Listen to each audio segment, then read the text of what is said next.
I am the Tofu Golem. Please enjoy the video. You begin by identifying the exact SSD, NVMe versus SATA, and model name.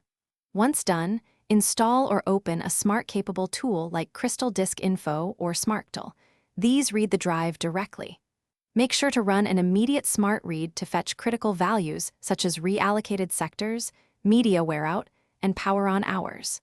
You do this now because raw attributes give the earliest signs of decline, and they let you choose whether to continue with deeper tests or secure data right away.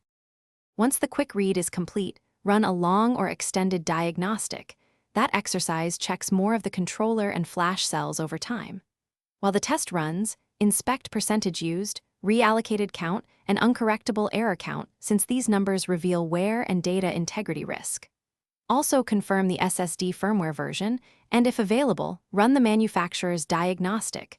Firmware bugs can mimic hardware faults. By doing these steps in sequence, you narrow whether issues are physical or software-related. You finish by interpreting the results. If critical smart attributes exceed thresholds, back up immediately and prepare to replace the SSD. Do not wait.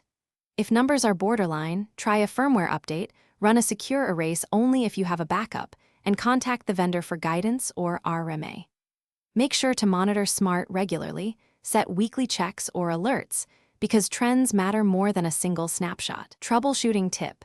If diagnostics fail to run, try a different SATA/NVMe port or adapter before condemning the drive. Thanks for watching. Consider subscribing if we helped you today.